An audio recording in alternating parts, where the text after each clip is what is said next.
이런 중고차 업체 보셨나요? 최다 자격증 보유, 자체 카센터 운영, 무료 시운전 리프트 점검, 확실한 AS까지 최고의 만족을 드리겠습니다.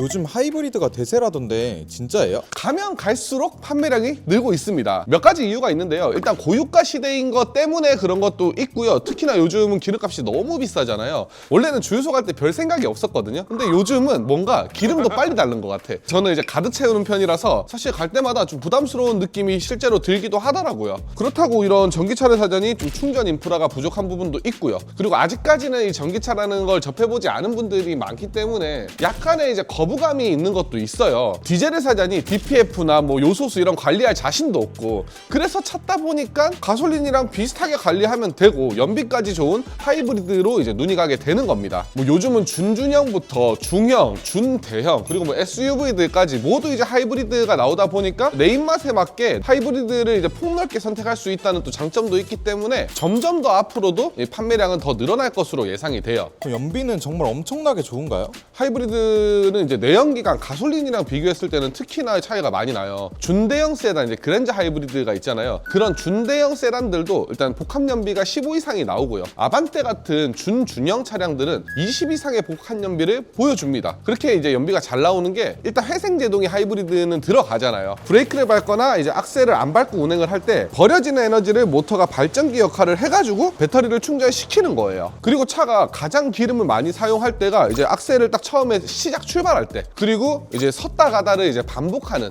그런 구간에서 연비가 가장 안 좋거든요. 근데 하이브리드는 그런 저속 구간에서는 대부분 이제 전기 모터가 개입을 하거나 순수 전기 모드로 운영을 하기 때문에 연비가 좋을 수밖에 없는 거죠. 그럼 이렇게 장점이 많은데 중고차 가격은 많이 비싼가요? 이게 일단 신차 가격은 훨씬 더 비쌉니다. 하이브리드가 뭐 많게는 500만 원 이상도 기본 금액 자체가 더 비싼 경우가 있는데, 중고차는 차종마다 이제 케바케예요. SUV 모델 같은 경우는 하이브리드 SUV 수요가 굉장히 높거든요. 일반 가솔린 모델에 비해서는 중고차 가격도 훨씬 더 비싸게 형성이 되어 있는데, 세단 같은 경우는 좀 달라요. 하이브리드 모델이랑 일반 가솔린 4기통 모델이랑 금액 차이가 크게 나지 않습니다. 저도 사실 일전에 이제 부모님한테, 어머님한테 그랜저 하이브리드를 사드리는 영상을 찍었잖아요. 내연기관이랑 하이브리드랑 금액 차이가 많이 안 나기 때문에 하이브리드를 사드렸던 거고, 가격이 훨씬 더 차이가 많이 났다면 가솔린을 사드렸겠죠? 그럼 하이브리드는 단점이 하나도 없나요? 하이브리드가 무조건 장점이 있는 건 아니에요. 일반 내연기관이랑 관리 방법은 동일하지만 부품도 동일한 게 아니에요. 엔진과 전기모터 배터리를 모두 가지고 있기 때문에 고전압 배터리나 하이브리드 전용 부품에 문제가 생기면 내연기관보다 훨씬 더 비싼 수리비가 나올 수가 있습니다. 그리고 또 신차를 산다고 가정했을 때 만약에 내가 주행거리가 짧다 하시는 분들은 본전도 못 찾고 그냥 차값만 높은 걸 주고 사야 될 수도 있어요. 그래서 이제 주행거리가 너무 짧으신 분들은 고려를 해보셔야 됩니다. 하이브리드의 수명은 어느 정도일까요? 30만까지도 탈 수 있어요? 30만.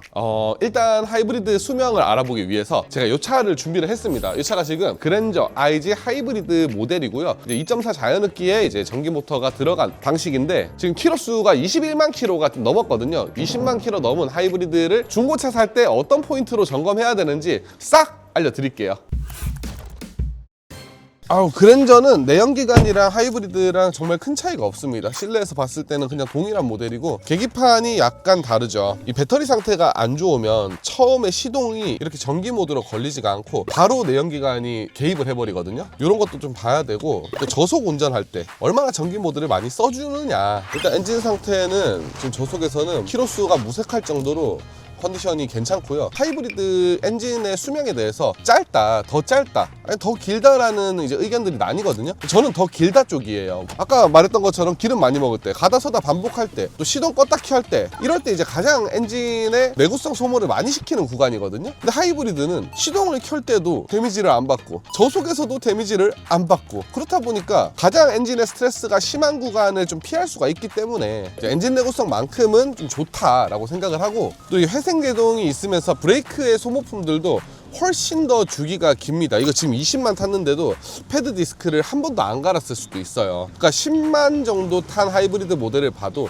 정말 반도 닳지 않고 한 7-80% 남아있는 모델들이 있거든요. 브레이크 시스템이 작동을 할 때 회생제동이 같이 이루어지기 때문에 패드랑 디스크의 마모가 적은 거예요. 이제 하이브리드의 수명에 또 가장 중요한 요소 중에 하나가 배터리잖아요. 시동용 그 배터리가 들어갈 거고 또 이제 고전압 배터리가 들어갑니다. 운행에 도움을 주는 이 고전압 배터리가 이제 가격도 비싸고 가장 문제가 되는 건데 20만 킬로가 넘고 보증 기간이 끝난 매물들을 봤을 때 배터리 자체가 망가지는 경우는 거의 100대 중에 한두 대, 많이 보기 힘들 정도로 이 뻗을 일은 거의 없었고요. 이 배터리를 이제 셀이 구성을 하는데 그 셀에 좀 문제가 있는 경우는 있었어요. 이제 그런 게 안 좋아지면 이제 배터리 자체의 효율성이 떨어지고 연비도 이제 감소를 하는 건데, 그런 거는 이제 시동 걸었을 때 전기로 얼마나 이제 기다려 주는지, 그리고 출발할 때 저속에서 전기가 얼마나 개입을 하는지, 그리고 이런 에너지 흐름도가 나옵니다. 하이브리드는 이런 식으로 이제 회생제동의 모터가 제대로 이제 배터리로 전기를 충전하는지, 배터리에서는 충분히 바퀴로 힘을 전달해 주는지 타보면서 점검을 할 수가 있고요.